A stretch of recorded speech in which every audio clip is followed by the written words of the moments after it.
What's going on, everybody? What's going on? I'm Marcus. You're at the channel of the Debt Free Dad, where we follow my financial freedom journey. We're talking finances, and today's video is actually going to be a first. This is the inaugural video where I'm going to have a guest on. We're going to talk a little bit about gender roles and finances, and we're definitely going to talk cryptocurrency because this person has a a wealth of experience with regard to the cryptocurrency, understanding the markets and so forth. Now, first time we got somebody on who's not Mrs. Debt Free Dad. So that's definitely a big deal. So I'm gonna go ahead. We're gonna jump into it, and hopefully y'all enjoy what we about to put out. What's going on? How are you doing today?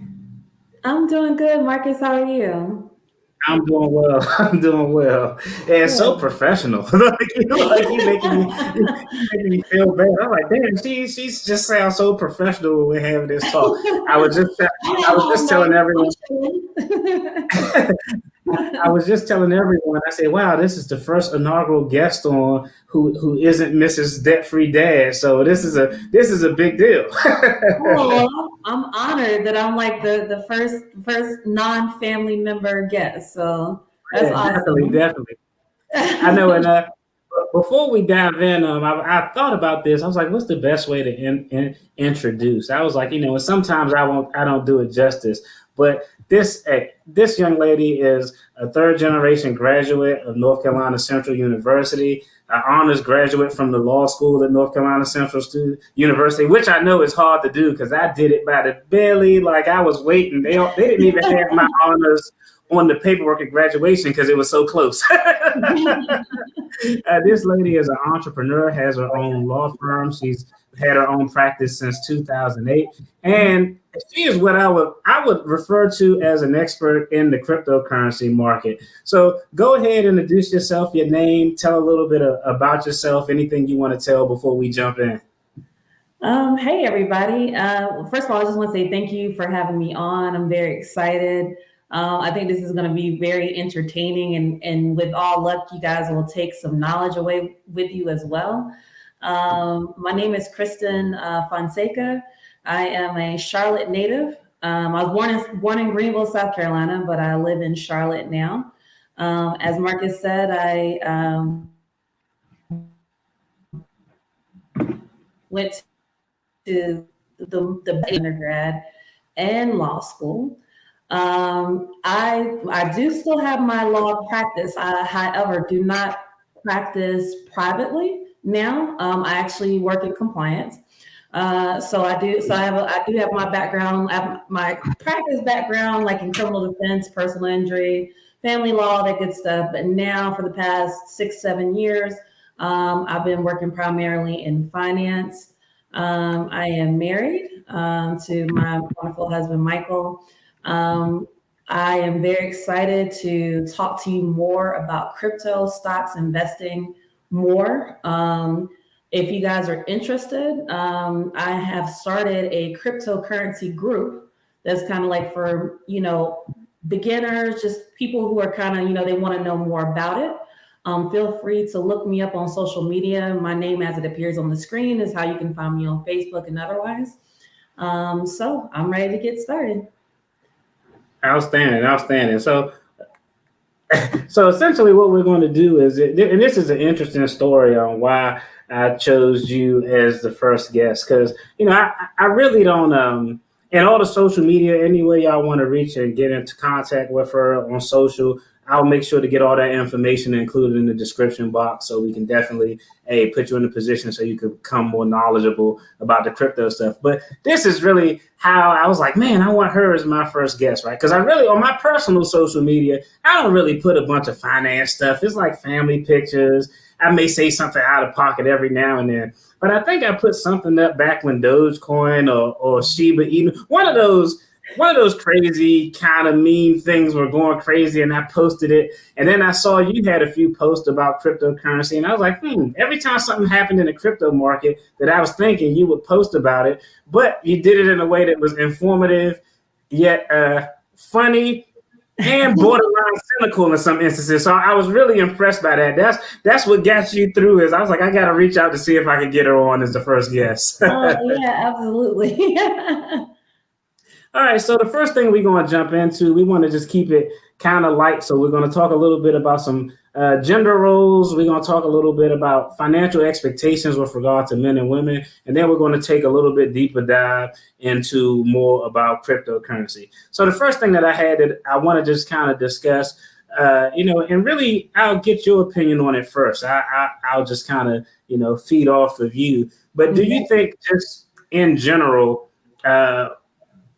men and women, what do you think, or do you think that we, just as a whole, put unrealistic expectations, with regard to finance and relationships? And what I mean by that is, and I'm gonna go down this road, right? Okay. Don't beat me up. I remember in law school, I was having a conversation, and it was maybe 3 or 4 women, and I'm having a conversation, and it was just kind of about finances and relationships. And one of the things that often came up that I heard was that, well, if I have X degree, I would like the person I'm with to have this degree. And my thoughts was, damn, I hope that ain't the case, because I was just getting over being a douchebag when I first met my wife. Thank God she saw something in me, because I ain't have anything going for me back then. So what are your thoughts about, just in general? Do you think society put those expectations out and we just adopt them? What are your thoughts on, just finance and expectations with regard to that early stage in relationships? First of all, I think that like everybody's entitled to their desires and their wants. Everybody, what you want is what you want. It's valid. I will not take that away from anybody. When it comes to finances, though, like I feel like that's something.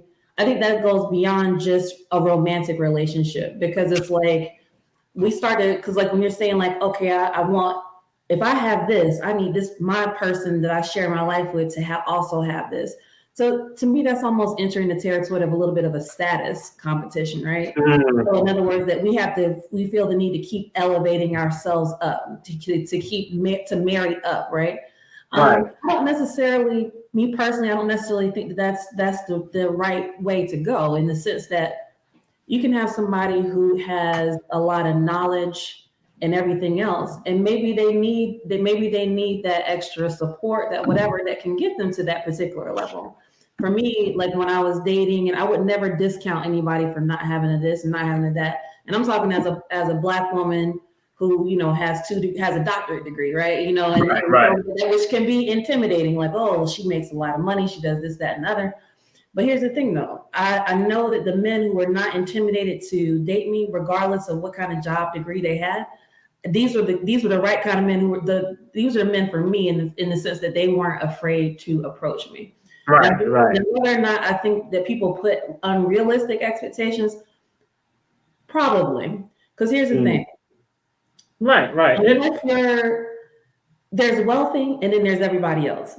Right. So, and I don't know anybody personally. It was what I consider wealthy. Wealthy meaning that you have multi-generational money, and that you don't work a dime for your money. You're not an influencer. You don't go to work every day. You don't make an active effort to make your money makes you money. And then there's everybody else. So whenever you're talking about everybody else, you got to remember that you are part of the 99% of people who still have to work and grind. I don't care what kind of degree you got, what kind of job you got. We're all out here trying to make it. So it's like society says, okay, yeah, you have to go to college. You have to do this. You have to marry this person. They should be taking care of you and everything. I think that is unrealistic. I think times have changed. I don't think we're there anymore. Right. I agree with you. I mean, if you think about, just old school days in Wall Street, I think as a matter of course, I think society generally puts gender roles in place. They establish them. You look at Wall Street back in the day. It wasn't no women on the floor with their ticket down there. And times are changing. You got women who are managing hedge funds and doing all sorts of big things. And I think the expectations are just us buying into those norms that society kind of created for us in general. But I will add that, I feel like, people are free to have their thought and want what they want. But, the other side to that is you never know what you can have if you limit yourself and say, I only want A, B, or C. I only want a person with this degree or that degree. I ain't had no undergraduate degree when I met my wife. I can remember just having pillow talk when we was dating, and I was like, yeah, I think I'm gonna be a lawyer. I think I'm gonna be a lawyer, and I've been saying that since forever. I ain't had no undergraduate degree. The first time I met her family, you know what she said? She was like, yeah, this is Marcus, and he gonna be a lawyer. I was like, damn, can I finish undergraduate first? I was like, so she put a lot of extra pressure on me, but like you said, that pressure was probably what was needed to push me to do what it is, that I wanted to do, to go to law school, to be successful. And, she supported me in those times when I were at law school. So I definitely agree with that point. People are entitled to, want what they want. But I think, at some point you don't want to exclude something that could be potentially a great opportunity, or really good for you, just because you real finicky with requirements. Now, I think the second topic that I wanted to talk about before we jump a little bit into your area of expertise, crypto, is you know, I'll tell you, when I was, when you go to my mother, the minister won't like this, didn't like this at all. But back when I was dating, me and my wife, we were shacking up, as they like to refer to. Y'all probably heard the phrase. It's a common phrase that's used. And I'm sure the minister didn't like that at the time. But it was interesting because, the second question revolves around, can a couple truly generate, wealth, or put themselves in a position to start to generate wealth if they have different financial views and thoughts. And I'll tell you, one of the things that me and my wife did that I actually identified, and I said, damn, if I could go back and do it over, I would have did it different. We took those same financial habits we had when we were dating and engaged, and we just, hey, I make this much, so I'll pay this percentage. We took those things over, didn't even really discuss it. We just transfer them. It was good for us when we was dating. It was good for us when we were shacking. We got married. We was like, let's just do the same damn thing. And so we were doing the same thing, and it wasn't completely awful. But now that we kind of changed our view, the financial situation has grown more than I can ever. Our financial place has grown more than I ever could have imagined when we were doing it kind of separately but jointly, doing all this crazy stuff early on in the marriage. So do you think it's possible for a couple in any aspect to generate true financial wealth if they have two separate roads on how they want to do things? Honestly, no. I'm pretty. I think I have a pretty clear answer on that. Because here's the thing: I feel like that people don't talk about money enough. I think that, like, as a culture, as a race, I don't think we talk about and embrace money enough. Because it's like, if you have two people, I think it's fine to have somebody. Maybe somebody's a little bit more frugal, and maybe somebody's, not necessarily frugal. That's fine. But when you're talking about the approach to money and how to build money, you have to be on the same page with that. I don't see how you would be able to get ahead if, partner A is on the right, investing and doing all these other things, and partner B was just like, well, I have like a 401k and I don't really worry about stuff like that, and I have a savings account. Right. It's a completely different mindset, because money makes our world go around. It involves every conscious decision that we make, from the time that we wake up in the morning to the time we go to sleep at night. Some money is involved. I saw a meme that says, like, if you were a functioning adult in America, it costs you, if once you wake up, you owe somebody $150. And that's what it feels, right? Like, there's always monies owed, right? Right. But I don't see a couple building wealth if they are on to two completely different pages. But I will say, I think that people who do have two different approaches to money can get on the same page, especially if they start to see the benefits of it. And I do think it would take a person to guide that conversation. And to me, that doesn't have anything to do with gender. I feel like the person who is the more, I guess, responsible person, the more knowledgeable when it comes to money. Because, hey, listen, I know some of the smartest people on the planet. They don't know how to manage their money. Does have nothing to do with intelligence. This is just not something that they were brought up to know to do, and they just are inexperienced with it.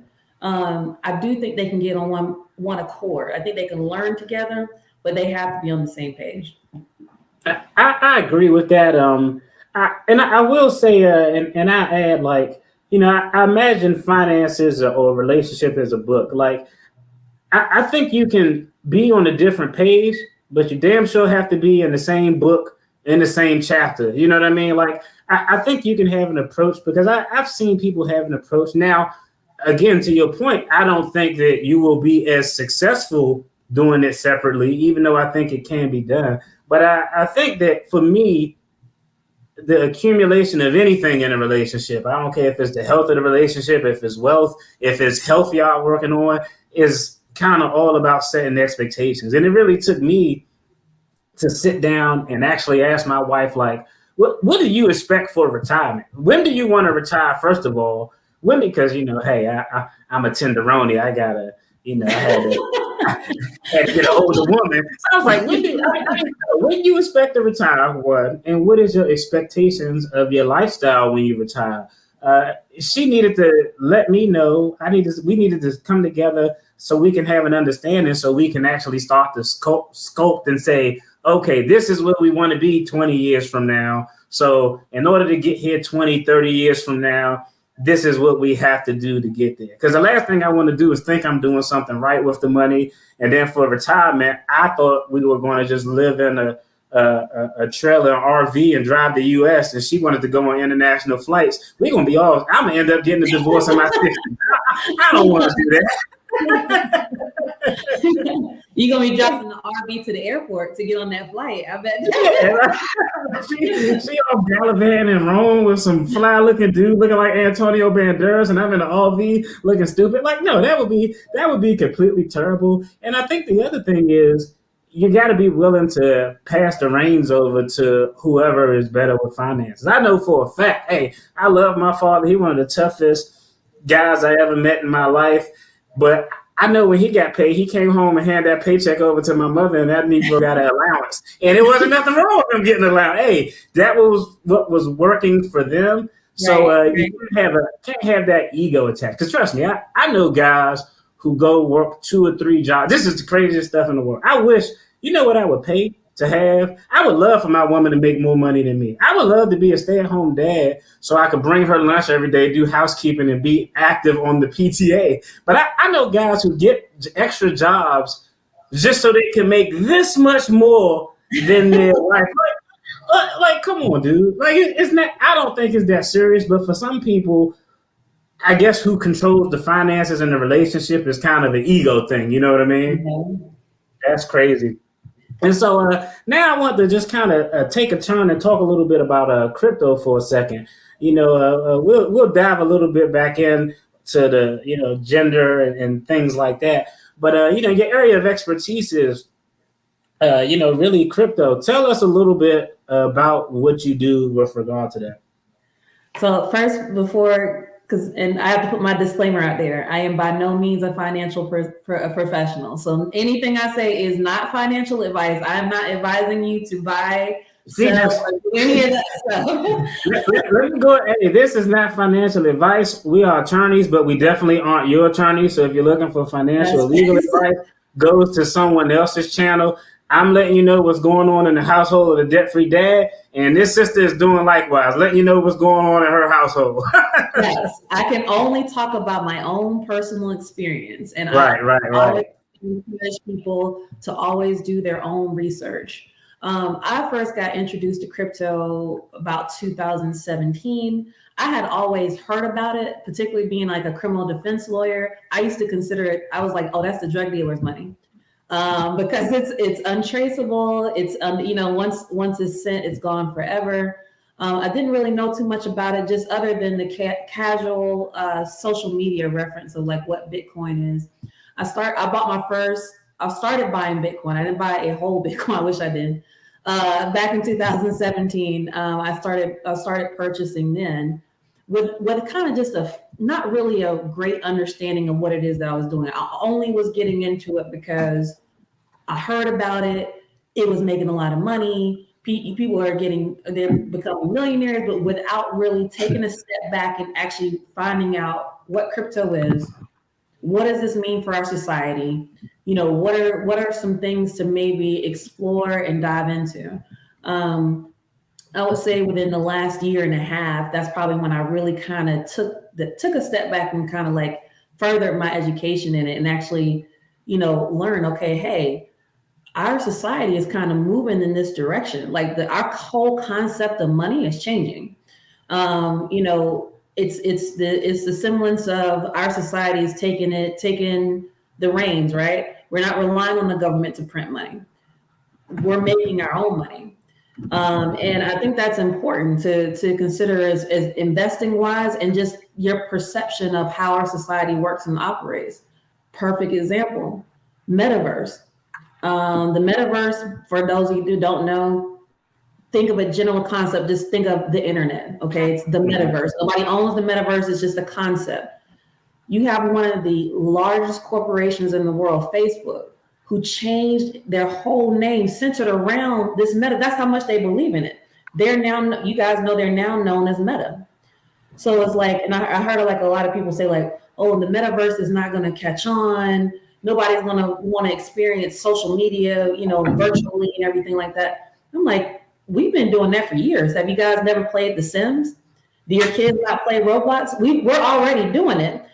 Facebook just said, hey, I'm going to monetize on that. And now we have all these other big corporations, Walmart, Nike, everything you can do in the virtual world. Everything you can do in the real world, you can do in the virtual world. So within the last year, I started a group because I definitely still consider myself a beginner. I'm getting my education every day because I feel like this is something that's ever evolving, ever changing. Mm-hmm. You can never stop learning about this stuff. Right. But I wanted us Black people to start to get together and talk about this because I feel like they are going to leave. If we don't learn about this stuff, they're going to leave us behind because it's just like stocks and all these other big terms, ETFs, mutual funds, stock like bonds, all these things that we don't know about because nobody ever taught us about. I don't want us to get left behind. We are at the forefront. Bitcoin didn't exist till I think 2000. Somebody correct me if I'm wrong, 2009 or so. We're still at the forefront. We're seeing the explosion as we speak. So we got to get on this stuff right now. We got to learn about this stuff right now. It's not scary.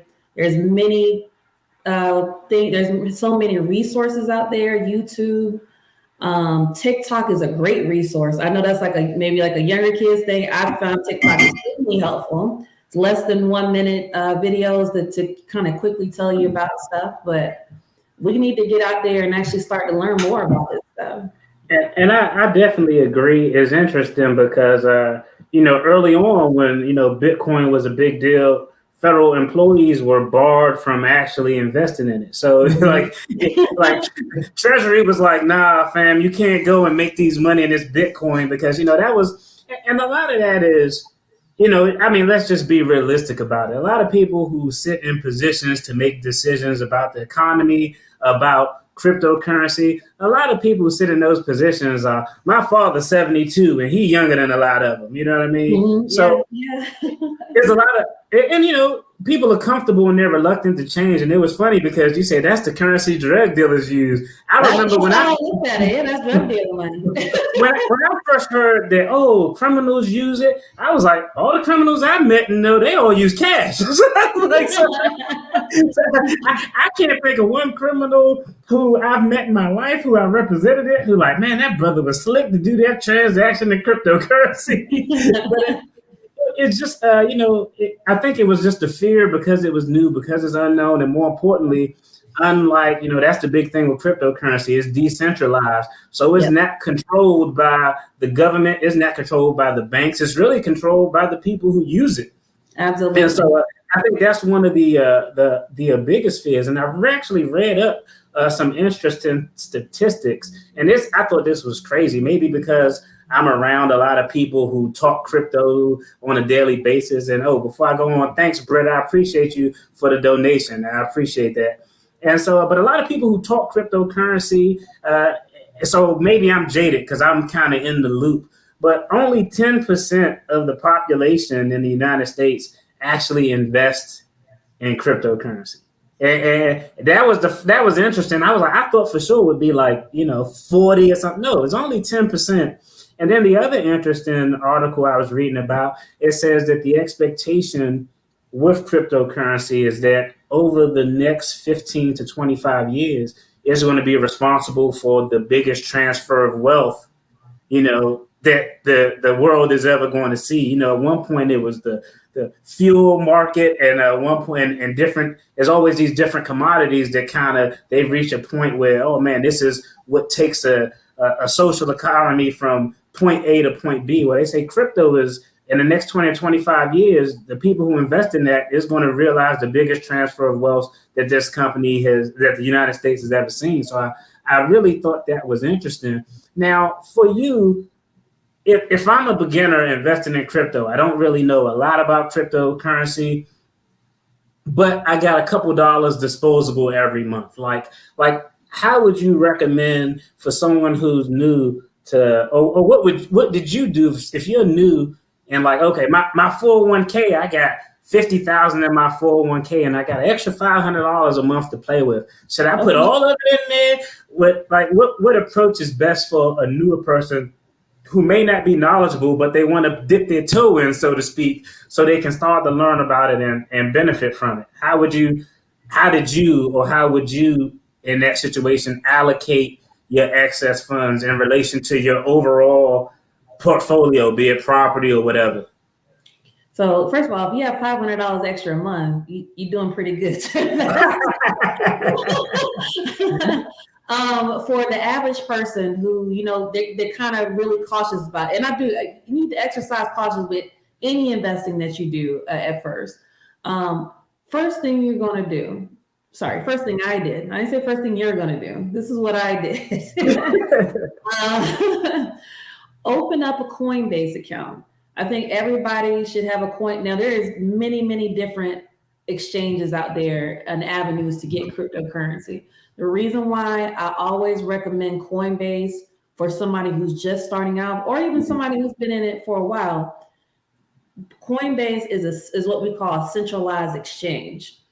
Decentralized money, but centralized exchange, in the sense that when you download Coinbase and you make an account, and I'll send that link to Marcus so you guys can join, because they'll give you free Bitcoin if you use my referral link to sign up. I'll send that out to him so you can, I guess, either send that out or put it in the comments. But definitely, when you sign up for Coinbase and you go like, okay, I'm going to buy, I only got $5. The good thing with Coinbase, you can spend literally any amount of money. It doesn't matter if it's $5, 5,000, 50,000. You can spend any amount of money. So if you only say, I'm going to take my $5, I'm going to go buy Bitcoin. Now, the good thing with Coinbase is that it operates and feels like probably any other retail site that you would use. Take Amazon, for instance. You put something in your cart, you go to add the cart, you check out. It operates somewhat similarly in that regard, that you can click on Bitcoin, be like, okay, and you'll tell it, I want to buy $5 worth of Bitcoin. And you're going to hit purchase now. Purchase goes through. Automatically, you'll see 0.0000, however much of that Bitcoin, right into your account. It goes into its own little Coinbase. I don't want to use the word wallet because that's not the proper term with this. Right. But it is in your portfolio. You can see, okay, I have $5 worth of Bitcoin. And you can go and you purchase all these different coins, but absolutely start there. From there, I don't just start blindly buying stuff, right? Everybody should have a narrative around what they're purchasing. And we talk about this in my crypto group all the time. It's not enough for me to just say, oh, I buy this every week, I buy that every week. I'm buying this because I like the narrative around the coin. You need to know and like the narrative around a particular coin. So me, for instance, I dollar cost average certain coins every single week. Beautiful thing about Coinbase, you can set up to do recurring buys. You don't even have to on the app. You can just kind of set it and forget it. Every week, I buy $25 worth of Solana. I buy $25 worth of AMP, and I buy $25 worth of Cardano, ADA. Every week, $75 a week. Don't even think about it. It comes out automatically. And you'd be surprised at how quickly your wealth can start to, because it's more so than just, okay, how much are these coins worth? It's how much you're investing in these things, and seeing this kind of like transfer yourself, because it's like these coins are, listen, it's not for the faint of heart. Crypto is very, very, very violent. It has violent moves, right? And that's not unexpected. We know that, right? Because, like Marcus said, it's controlled by the people, right? It's controlled by the people who are investing in it. It's not controlled by the United States government. It's not controlled by Canada or any other, organizational government. But just like it can violently go down, it can shoot right up very, very quickly. You need to know what you want to invest in. You need to know what your limits are. In other words, don't just stay in there just for the sake of staying there. If you want to take, oh, I made $1,000, let me get that money out. Get that money out. Right, You need right, to know what's the saying? You need to know when to hold them, know when to fold them. right, You right, need to know when to take your money, but also know, hey, this is something that's long term for me. I know Bitcoin, Ethereum, Solana, these are all the coins that are going to be around for a long time. They have a lot of utility behind them. I'm going to keep on investing in them. So right. that was definitely my first recommendation. Go to Coinbase, make an account, start purchasing. You really just have to just kind of jump in there and just do it. That's cool. What's the name of your crypto group while we on here? Someone asked in the So we don't chat. have like an official name. We are, I call it Financial Fridays. We try to meet every Friday at 6 or 7 p.m., depending on everybody's schedule. Okay. We have like an email list serve, and we kind of either get on Zoom or we get on YouTube and we talk about everything. We also have a group chat that we share articles every day. We talk about NFTs, another big thing to keep in. That's another big thing that's on the horizon. But I would be happy to. Oh yes, as just saw your question. Anybody can join. Most of us are beginners, but there's also some people in there who are some hardcore. They've been doing this for years, and that's the reason why I wanted to like bring all these people together, because I've learned so much from this group. Like, oh, okay, and we are not promoting anything. We're not selling anything. This is just Right. purely information exchange. This is to get our people involved in crypto. Even if you're not investing in it, the fact that you're having a conversation about it is already a step in the right direction, because we don't want to continue to like, oh, this, I'm gonna just ignore this because I don't trust it. I'm gonna just ignore, because like I was actually surprised at that too when you said only 10% of the Yeah, country. it's crazy. Like I'm not surprised, because people think it's a scam. They think Yeah. it's not going to last. But I mean, I don't know how old you are, Marcus, but I'm sitting there thinking like we wouldn't have, the concept of the whole internet. Like I wouldn't have thought that from that dial-up AOL instant messenger would we now be I'll be talking to you in the middle of an ice storm Right, about crypto. You see, I'm like, right, right. years later, it's what you can believe in it or not, but it's not going anywhere. Right, right, right. And it's interesting you say that because when Bitcoin kind of had that crash and it touched somewhere in the 20,000 range, I expressly remember calling my father and I was like, "Hey, you should jump in on it." And I lied to you not, when it was down, he literally called me the next day and was like, "Man, I saw this thing on the news and they was talking about cryptocurrency is a scam, Bitcoin's a scam." And so I was like, "Oh, well, I explained it to him. Me and him talked about it. And when it got back up to about, 50 something thousand, I sent them just the image of how Bitcoin was at 50 something thousand. He was like, "What stock is that? Is that something I own?" I was like, "Nah, but you could have." I was like, "Nah, but you could have, man. Scared buddy don't make nobody." I'll tell you one thing that I do is, and let's kind of talk about this a little bit, because I think we hear this quite often. Or not hear it often, but people get caught up in it often. Let's talk a little bit about FOMO, fear of missing out, and chasing. And what I refer to with that is, Yeah. like you watching TV or you watching social media and you see everybody talking about Dogecoin, Shiba, and you just go ahead and say, "You know what? This thing is going up crazy. I'm gonna go ahead and jump in and buy Yeah. some just because I don't want to miss out." I'll tell you my philosophy on cryptocurrency in general. Literally 95% of the cryptocurrencies that I hold are I'm planning on holding for years, if not years, yeah, decades, because those are things I'm just going to keep. I know that they'll probably be around forever, so I'm going to hold on to them. Now, there's a few times that the debt-free dad was out here chasing. Don't get it twisted. There's been a few times. We all do it at some point. It's not. I mean, it's almost inevitable, especially when you start What getting is into this? this I was one. like, Sheba, what is it doing now? And I looked at it. I never jumped on Doge because, like you said, in order to buy into a cryptocurrency, you should know what it is and what benefits and features it has. What can it do? What is the usability of this thing? And I Yeah, never saw it with Doge, so I just kind of was like, and I kind of missed that boat. But I think with regard to chasing, and a guy, Leroy over at a YouTube channel, a YouTube friend of mine, is 40 and broke. He said, invest your investments in trade and day trade your plays. So if it, and that's kind of a strategy I take. If it's something that I believe in, I'll say, oh well, I'm gonna buy this and just hold it. So I don't really care what it does in the next 2-3 years personally.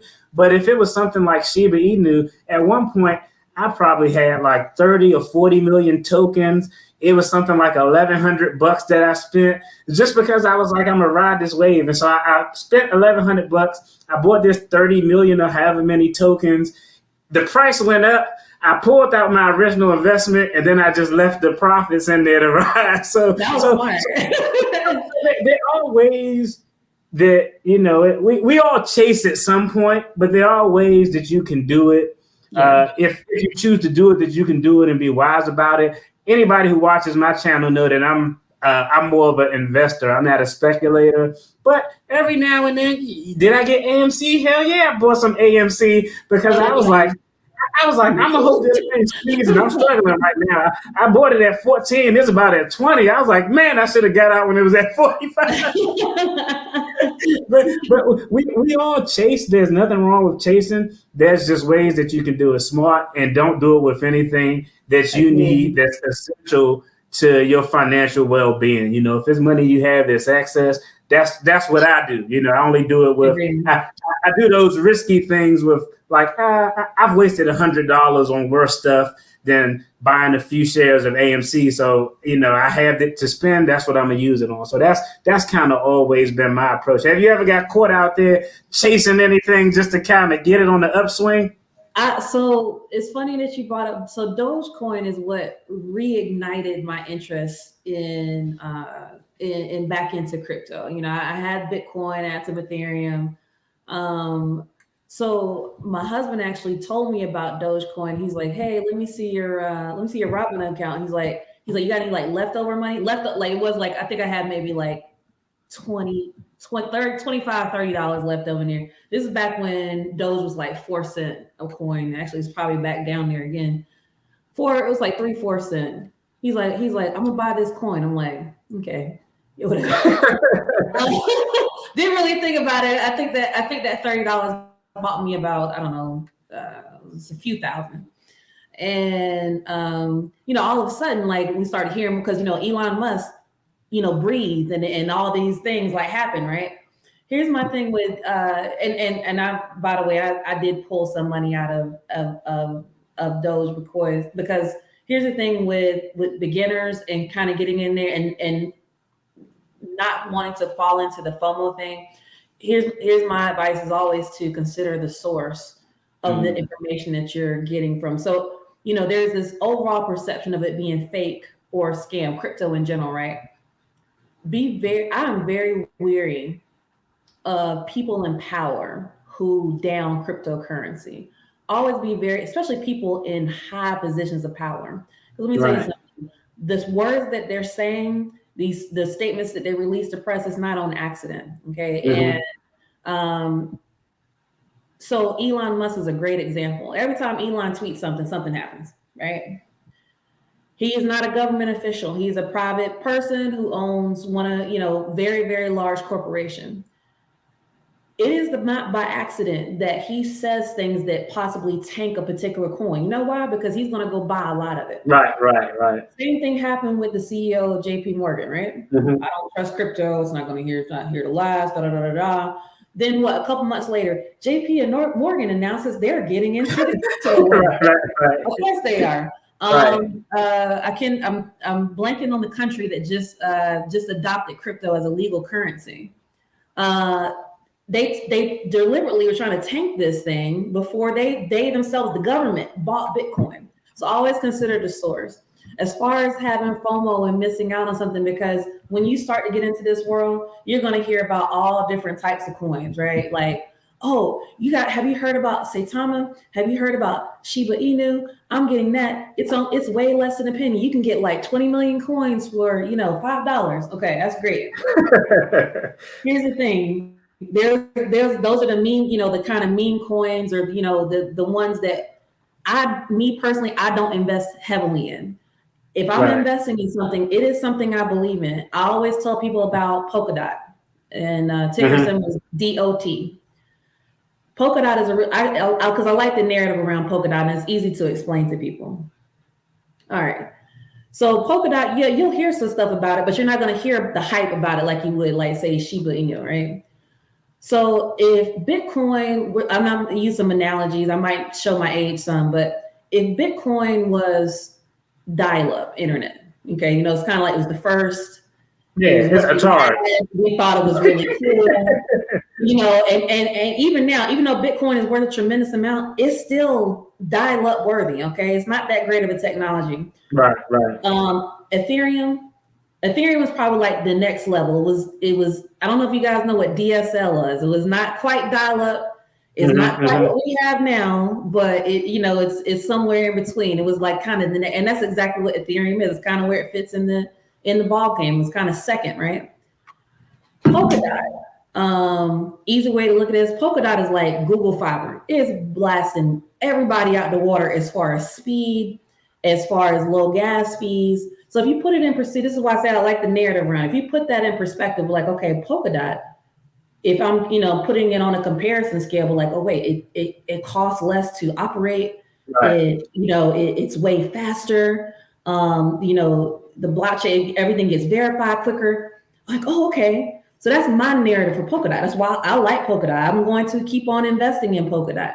Right. What I just did with Polkadot, though, I always try to do with every coin. What do I know about this coin? What is its utility? Does it have longevity? Because there are tens of thousands of coins out there. Listen, they all ain't gonna make it. Right. You need to know what the utilities behind some of these things are. Shiba, even though it started off as a meme coin, it has potential to actually be something real. It really does. I'm not gonna. Yeah, I agree. Everybody heard more about it. It does have potential. Right. But if you are investing a majority of your money in Doge, Shiba, Saitama, all those kind of like, we don't really know what's going to happen. If you're investing a majority in those, I think you are doing yourself a disservice. Right. Even though Bitcoin, Ethereum, those are some big numbers. You're like, oh, that's kind of over. Even if you only buy fractions of a share, it doesn't really matter because Bitcoin is not going anywhere. Ethereum is not going anywhere. Solana is not going anywhere. These things have real purpose. They make sense for what is happening. Yeah, I definitely agree. I always, it's funny. You want to talk about me showing my age. I tell everybody, Bitcoin is like Atari. It's first generation. Yes. It's the first thing created. It's cool, but I don't know if you recall at one point, Elon shook everything up and was like, yeah, we're accepting Bitcoin. Then sometime later, he came out and was like, the environmental footprint is just too bad because it takes a lot of energy for 50% of those computers to verify the next block in the chain. And I know that's way getting on some technical stuff, but like you said, a lot of Ethereum is a second generation, Cardano and those types are like third generations. And so I don't know. I think the way you approach it is smart. Put the bulk of any crypto investments. This is what I do. I put the bulk of them in things that I know have longevity. And then I put a small percentage of my crypto portfolio into those things. Like literally, they have a coin out there. Have you heard? I know you've heard about Dogelon Mars, right?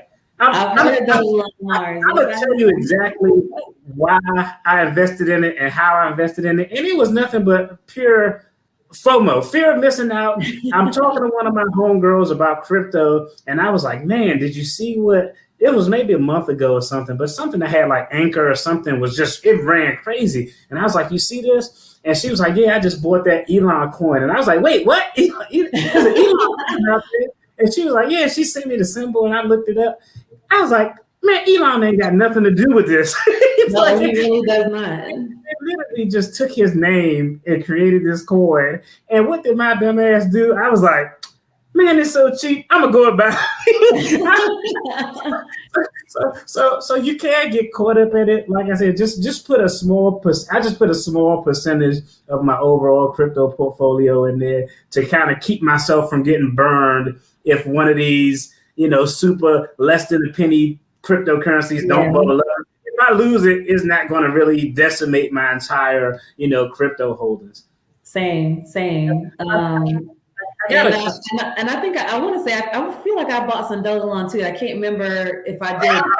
Okay, I feel better. I think I did, but and I have a lot of different exchanges that I use, and that's why for the beginners that are listening. The reason why another reason why I recommend Coinbase is because Dogelon, the coin he's talking about, is not available on Coinbase. Right. You would have to get it on what we call a decentralized exchange, and I do not recommend that for beginners. Decentralized exchanges are very confusing.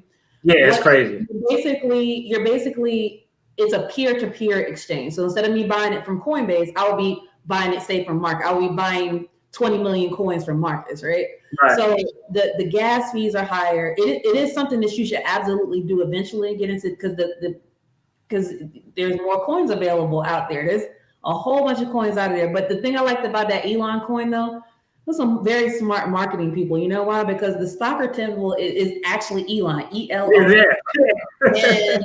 And he is because he's such a high Twitter profile person, just a high profile personality in general. When people type in Elon, this coin is coming up. Right. I'm not even going to hate at their marketing on this coin, because they know if somebody's typing Elon, I can get my coin to come up in somebody's browser when I search for me, right? Right. So definitely, please be careful with those types of coins. I actually need to check on that. I haven't looked. That's a particular one I haven't looked at for a long time. It's not doing too terrible. I will tell you though. The funny thing you talk about, these peer-to-peer exchanges, and I haven't gotten into those yet. I just kind of stay away from them. If it's something that's kind of new that I can't find on like a Coinbase or something like that, I typically go on crypto.com. They have a wider variety. And so that's kind of where I go to get those smaller coins that people are talking about. But yeah, that whole Elon thing. Your boy went to the website. Did you go to the website? I didn't go to the website. I didn't know that. Don't go to the website. That website looked like it was made by a third grader who's just learning how to code using C++. I saw the Dogelon Mars website after I bought it, and I was like, I think they got me. I can't even hate on it, because I think they got me for about $50 too. But I'm gonna hold on to it. Hopefully, I forget about it, and if 30 years I look at it as something. But yeah, when I bought it, then I said, man, let me find out. I just bought it just because she said something. I went to the website. I was like, who the hell put this website together? Somebody who is not crypto smart, but who is a marketing genius made that coin. Right. That's crazy. So I did have a question. All right, now that we're talking a little bit about crypto, I know we started out talking about just money and relationship. What is your take on this scenario right here? I need your take on this scenario. Okay. I'm gonna give the example using you. You and your husband, y'all have a budget set up, right? Okay. And within your budget, you have money that you can do whatever the hell you want, and he has money that he can do whatever the hell he wants. Okay, so let's say your husband, he takes this or whatever he want money, and he go to the range. He may go out with the fellas. He do whatever it is he want to do. Now, meanwhile, you on the other hand, You say, you know what? I'm gonna take half of mine, do whatever I want money, and invest it. Okay. Now, 10 years go by, right? Him going to the range, he already exhausted everything. Yeah, I'm bringing this up, Britt. I need somebody to come. So he's already broke off his do whatever you want money. Now, your money that you've been slowly investing is, let's say, after 10 years, you got $24,000 in there. Now, I'm not asking the legal side of you. We're not talking Okay. about the legal nuances. Okay. You like, bro, look at what that money I put up. Look at what it did. You show him, and he like, damn, $24,000. Okay, who morally has the right to that $24,000? We're not talking legally. We're talking morally. So see, that's a tricky one because I'm like, because like I would hope that would never be me. Because because my husband was the one that was more into crypto to begin with, and then he got me more into it and made me, I was learning more. But um, I'm not gonna front. It would hurt if I was responsible with my money and made it grow, and he wasn't. Because now everybody, the way they handle their, couple finances is different. Right. I do think that everything is different nowadays. Like, like with my mom and dad, they had the joint checking account and everything was paid out from the same source of money and they invest from the same source of money. Where I think we've kind of evolved because in the sense that like, when the financial decisions they were making, everything matched. The cost of living matched the wages, everything else. So we're just in a different era altogether. Mm-hmm. And so I think it's always smart for there to be three accounts always. Just, Right. there's a, wife has checking, husband has checking, and they have a joint checking. Joint Right. checking. Right. That's the biggest pot, pays all the bills, it pays the mortgage, pays the utilities. And then there's, everybody can do with their little separate things. But here's the thing though. If I chose to, we're doing ourselves a disservice if that big pot of money is not being invested. That's the number one. Now, if I chose, Right. this is number one. But if I chose to invest and grow my money and he did not, It's not spending money. For me personally, I would. I mean, I still say it would belong to us. For me, I would take that 24,000 or however much I made. Right. And like, okay, that's fine. I know I'm the better one with money. I'm smarter with investing. But I'm going to teach you. I'm going to teach you because we're going to take this 24,000, we're going to turn it into 48,000. You know what I mean? Like I would try to use it as a learning opportunity. I wouldn't feel like it was like, oh, it's outright mine because I didn't work with it, right? Yeah. That kind of if I did, I feel like that would spill into other aspects of the relationship. It kind of almost being selfish. I just had to put that out there, and that was a real life scenario, so I had to put it out there to get the feedback. And some of the responses I got from my community were awesome. One response, and I don't know who made this comment because that video I did was a while ago. They said, "Well, it depends. If I invested the money, it's mine. If he invested it, it's ours." I was like, "What the hell?"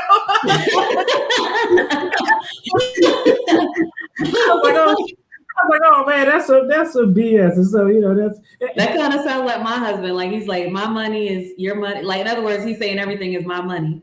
Right. My money is still my money. It was funny. It was funny because let me see. I see that she's supposed to go on vacation and leave at home being irresponsible. That's messed up. That's terrible. I said it was funny, but what actually worked out to be advantageous. And I remember someone left this comment, and I can't recall who it was. It was a wise comment though. They said if you got one spouse who invests their spending money they're free to do with, and the other one who just uses it to spend, chances are if somebody's investing their spending money, when it grows, that person is probably not the type of person who's going to exclude their spouse for anything. And I said that's a completely fair point. That scenario happened. The pot has been growing, and I said now I wouldn't exclude her for anything. I probably take a little bit of profits. We go on a family vacation, but what I said is, but I'm gonna go first class just to be paid. Like next time, hey, you invested in Starbucks? I invested in Starbucks. I'll take you. I'm Right, here. right. You could be right behind that last seat in first class with a curtain there. So that way, if you need me, you can reach me. But if you bother me, I can tell the stewardess that them people back there bother me. So don't worry. Matter of fact, I'm gonna give you this candlestick Bible to read while you Right, there. right. Yeah. Well, the last question that I wanted to kind of throw out because I don't want to make it too long because I know people got football to watch and I suspect since my boy Marcus is watching it, the Cowboys must be getting their ass kicked. So I'm gonna leave that alone. But the last question that I really wanted to ask you, uh, what if any, if you had to, I guess say, hey, what would be the top three things that you would give to any young person, anybody who, hey, if you can focus on these three things or do these three things or avoid these three things, what top 3 points would you give somebody if they wanted to change their financial situation and start building wealth? Okay. First thing, and I think this will be across the board, young, old, um, is we have to stop being uncomfortable talking about money. Um, I know, and I know it's a cultural thing that we as a race, a lot of times we view money as a taboo subject. Like asking somebody how much money they make in a year is like, oh, that's too personal. You don't ask stuff like that. Right.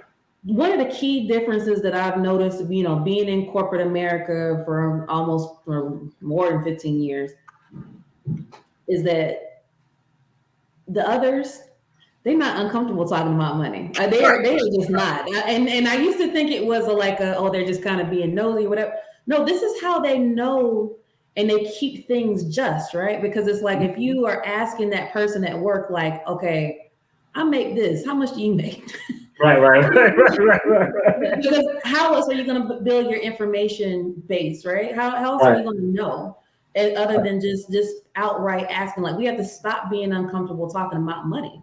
Mm-hmm. Because here's the thing, and I'll tell you this too: get around any wealthy group of people, they're not shy about telling them how much they made in a year and how much and what they're investing in. Like when they say deals are made on the golf course, they're talking about money. Right. We have to start gearing our conversation and our thinking towards how what do wealthy people do? They talk about money constantly. They're not ashamed, embarrassed, shy to talk about any of that. Right. Second thing is don't wait to jump in. It's never too late to jump into this. My mom and dad, my mom would kill me if I tell you how old she is. Older people, both my mom and my dad have Coinbase accounts. They buy crypto. They just started doing it within the last year. They buy crypto. They know about it. They have their narratives around the coins that they buy. It is never too late. So stop waiting. Stop waiting to get into it. It is not scary. Only invest what you are comfortable with. And I think the last thing too is we have to start introducing these words, these concepts to our kids at a very young age. Right. Like me personally, I'm gonna tell you one of the so my dad worked for UPS for 32 years. One of the smartest things that he did while he was there is that he never took his bonus in cash. He always took his bonus in UPS stock. Smartest, and he says to this day, smartest decision I've ever made. Right. Most of his peers and colleagues were like, "Shoot, I'm taking my $10,000." Right. Right. 10,000 can clear a lot of debt, can do whatever. Nope, he never took the cash. He always took the stock. And what it did though, what it did for him and mom, as far as it kind of freed them financially from a lot of things. They had 4 kids. I'm the youngest. They were able to send all 4 kids to college with no debt. I don't even understand the concept of student loan. They paid for both my undergrad and law degree, right? Because he was educated enough to know that, hey, this is what wealthy people do. This is what they talk to their children about. If you get X opportunity, you need to do this, that, and other. You cannot save your way into being rich. You cannot do it. You cannot be like, oh, I put $100 a week in my savings. Okay. Wells Fargo pays you like a what is it? 0.001%. Like Right. at the end of the year, they gave you what, 28 cents? Right. That's not, the wealthy people, that's not where their money are not, it's not in banks. You can't save your way into being rich. You can't save it. You can halfway save your way into retirement, maybe. But you have to start taking chances and kind of putting yourself out there and start. This should be part of your everyday routine. Okay, you know, I get up, I go to work, but and it should be it's one of my hobbies. Okay, what can I do to retire sooner? Because I'm not. I promise you, I am not going to be 70 something years old still working. That's not one of my goals in life. I'm trying to enjoy. I'm trying to retire at 50. I'll do it, and I'll do it sooner if I can. 100% I will. So Yeah, hopefully that was some good relevant advice for you. yeah, hey, that's great advice. That 50 age sound awesome. It's funny. I said I was driving my kids to school one day, and I was like, I think that's what I want to do in retirement. I just dropped my daughter off, and my son was like what? He like, I just said it out the blue. We listened to music, and I was like, I think I want to do that in retirement. He's like, what? Like, take a couple of cases and still go to court? I was like, nah. I think I want to retire and be a crossing guard for the kids at school. I could get up, go to the gym, go help the kids get to school safely, go home, then come back at 3 o'clock and do the same thing. I was like, that'll be I said, you could do a job like that, and just, hey, you around young people, you get to help the children out. And, you know, part of being able to do that job is like saying that, hey, wow, you're in a financial position where you could do what you want at retirement, and you don't have to work. If I'm working and I'm in my 60s, it's because I want to, because I have to. Facts. Because it's something I enjoy doing, right? Definitely. Hey, well, we're about to hit the 1 hour mark. I want to thank first I want to definitely thank my guest, Kristen. I appreciate you coming on. I had so much more that I really wanted to talk about with you about, you know, your experience as an entrepreneur. But hey, there'll be other times down the road where we could talk. Absolutely. Just invite me back. I'll be back. Definitely. I will put all of her contact information for groups and things. I'll get those, and I'll include those in the description down below, so y'all can definitely catch up with who she is, get tuned in to her crypto group, and learn how to invest in crypto and make some money. And I definitely also want to thank everybody who tuned in for the show, who left comments. Hey, I appreciate y'all. I love y'all. As always, y'all take care and be blessed. Peace. Thanks. Bye, Marcus. Bye, everybody.